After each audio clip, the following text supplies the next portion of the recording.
from Arkansas. I ask consent to end the quorum call. Without objection. Today's a great day in America. Nicolás Maduro, an indicted drug trafficker, an illegitimate communist dictator who has the blood of hundreds of Arkansans and thousands of Americans on his hands, is behind bars in a prison in New York. Again, he was an illegitimate communist dictator in league with all of America's enemies around the world. With the Venezuelan people crushed underneath his iron fist for years, Maduro turned the country into a crossroads and playground for the likes of communist China, Cuba, Iran, Russia, and even Islamic terrorists like Hezbollah. I want to take this opportunity to commend the exceptional skill and bravery of our troops, CIA officers, and FBI agents for executing such an amazing military and intelligence operation that brought Maduro's reign to an abrupt end. It is impossible to overstate the complexity of this mission, but for our troops and our intelligence officers, whose skill, professionalism, and bravery is unmatched in the world, impossible isn't in their vocabulary.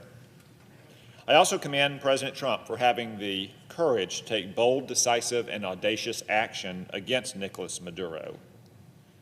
This action was well within the president's constitutional authority.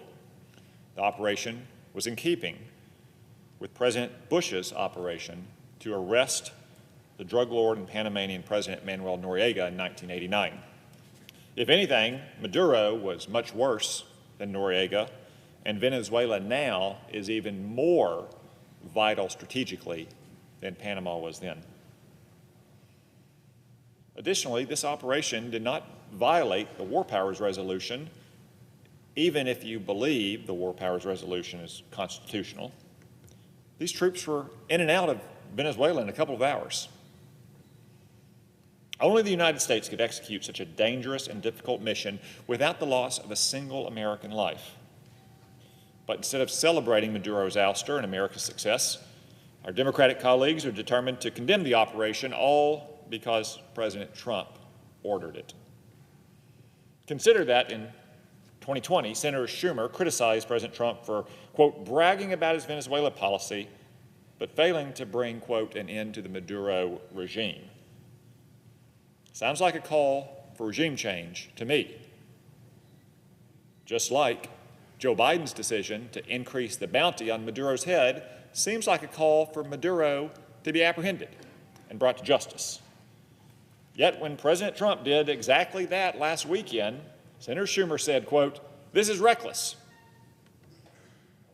Also, consider Senator Murphy, who said in 2019, getting rid of Maduro is good for the United States. I agree. Unfortunately, he's changed his tune lately. The day after Maduro's capture, Senator Murphy said, "The invasion of Venezuela has nothing to do with American security." Nothing. He further said, "Venezuela is not a security threat to the United States." I disagree.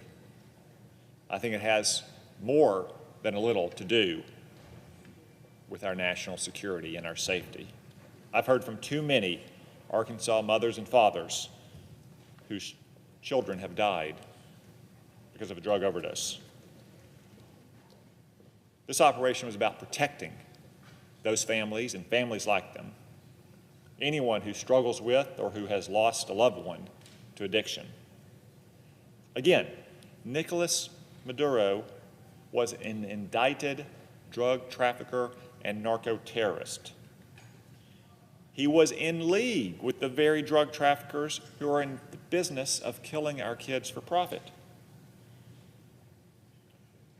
He didn't just tolerate drug traffickers in Venezuela or lose control of his territory and allow them to run wild.